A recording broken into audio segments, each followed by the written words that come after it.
Capítulo 2. Encuentros con los ovni. Y mi primera experiencia paranormal tuvo lugar cuando tenía 5 o 6 años. En una ocasión me desperté y vi lo que yo creí que era el rostro de Dios mirándome desde la puerta. Estaba claro que no era la cara de mi padre ni de mi madre. Tenía la piel de un color muy claro y estaba rodeado por un largo cabello blanco. Aunque me encontré con ese rostro muchas veces, no recuerdo ninguna otra experiencia inusual hasta la adolescencia. Todavía no sé si la cara que veía estaba directamente relacionada con mi ulterior relación con los ovni. Fue en 1961 o en 1962, a la edad de 15 o 16 años, cuando vi mi primer ovni. Justo antes de esa época, mis padres me habían construido un pequeño cobertizo rojo en el extremo de nuestro patio posterior. Yo estaba loco por la electrónica y ellos querían que tanto yo como mis juguetes saliéramos del interior de la casa. Decían que mientras llevaba a cabo mis experimentos hacía los ruidos más espeluznantes que jamás habían oído. Naturalmente, en esa época todavía no había aprendido a instalar correctamente el retroalimentador negativo de un amplificador de sonido. Si esto se hace mal, salen gritos y lamentos que parecen los de un alma en pena. Tardé cierto tiempo en saber por qué.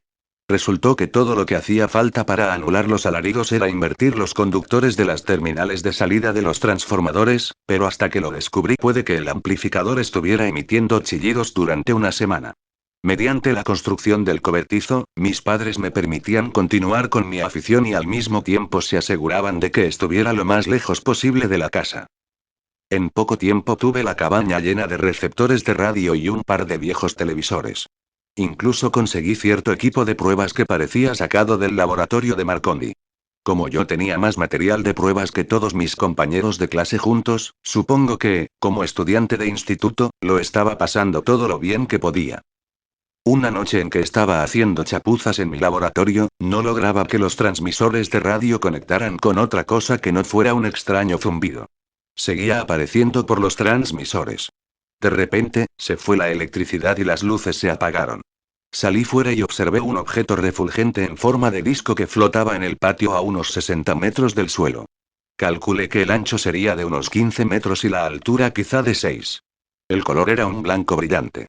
De forma repentina, el disco pasó encima de mi cabeza y se marchó. Subió en vertical y después realizó algunas maniobras imposibles antes de ascender de nuevo en línea recta. También me di cuenta de que mi casa y las de toda la vecindad se habían quedado a oscuras. Al cabo de un rato volvió la electricidad. Lo siguiente que observé fue a mi madre saliendo a toda prisa de la casa. Estaba muy excitada y dijo: ¿Viste eso? ¿Viste eso? Sí, mamá, claro que lo vi, respondí. ¿Sabes lo que era? Dijo. No lo sé. Me pareció un platillo volante. Ella me dijo que, fuera lo que fuera, había hecho que el televisor dejara de funcionar. Entonces le comenté que las radios de mi taller también lo habían hecho. Esta experiencia en particular fue mi primer encuentro en la primera fase. Este es un término popular dentro del mundo de la ufología que se refiere al avistamiento de un ovni.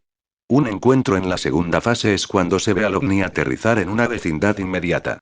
El encuentro en la tercera fase es cuando o bien la persona es llevada de bordo o entra en comunicación con los alienígenas. A veces las experiencias de abducción se denominan encuentros en la cuarta fase. Ese avistamiento de un ovni en el patio de mi casa resultó ser el primero de muchos. Aproximadamente por esa época, primeros años de la década de los 60, se dieron muchos avistamientos por la zona de Islip, la ciudad de Long Island donde crecí y todavía sigo viviendo. Un día, recuerdo que fue en 1964, me encontraba con un grupo de chicos del instituto. De repente, la escuela empezó a vaciarse y todos los estudiantes corrieron hacia afuera.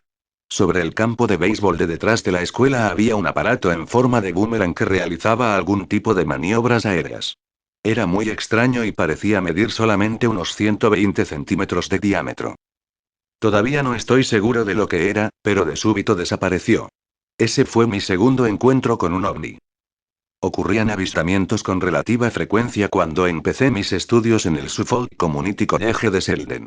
De hecho, numerosos estudiantes de todo el campus fueron testigos de avistamientos. Como yo formaba parte del departamento de tecnología eléctrica y poseía un conocimiento considerable de radio, decidí hacerlos un poco más interesantes instalando todo tipo de analizadores de espectro, receptores de radio y cámaras. El experimento salió bien. Una noche llegamos a filmar unos ovni en el cielo. Eran imágenes muy claras y todos aquellos que se quedaron conmigo hasta tarde por la noche pudieron observar personalmente los avistamientos. Todo ese material podía ser considerado como una actividad extra del currículo escolar y por ello no estaba sometido a ningún tipo de medida de seguridad. Es por eso que, cuando llegué a la mañana siguiente para recoger lo grabado, me decepcionó ver que habían sacado todas las películas de las cámaras. Resultó que alguien de la universidad había informado sobre nuestras actividades. La consecuencia fue que empezamos a ser vigilados por algún tipo de autoridad gubernamental. Justo cuando habíamos encontrado el filón, ellos actuaron rápidamente y nos confiscaron las pruebas. A pesar de las dificultades con nuestros intentos de filmación, progresé en otros aspectos. Esa temporada en la universidad fue la primera vez que tuve oportunidad de analizar las ondas electromagnéticas o señales de identificación que generan estos objetos en forma de platillo. Lo que aprendí de esa investigación fue cómo reconocer los ovni. Estos aparatos producen una interferencia muy clara en las radios de onda corta y también en las bandas de frecuencia VHF y UF. Los dibujos del espectro normalmente tenían forma de montaña. Aprendí a reconocerlos principalmente por el sonido que se escucha por los altavoces cuando están situados en el punto de captación AM, cuando el control automático de volumen está apagado. En esas condiciones suenan como un murmullo, un zumbido o un pitido. También existen ciertos patrones en el ruido de fondo que se pueden captar. Conseguí llegar a detectarlos bastante bien y ahora lo hago básicamente escuchando a través de auriculares.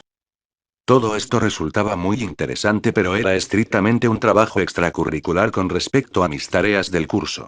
A medida que los acontecimientos fueron avanzando, terminé ocupándome de otros temas y cuestiones. El más destacado fue un proyecto antigravedad bastante inusual que acabó en fracaso comercial y fue abandonado después de que me presionaran para que lo dejara. Entre unas cosas y otras, no fue hasta aproximadamente 1974 cuando tuve otro encuentro espectacular con un ovni.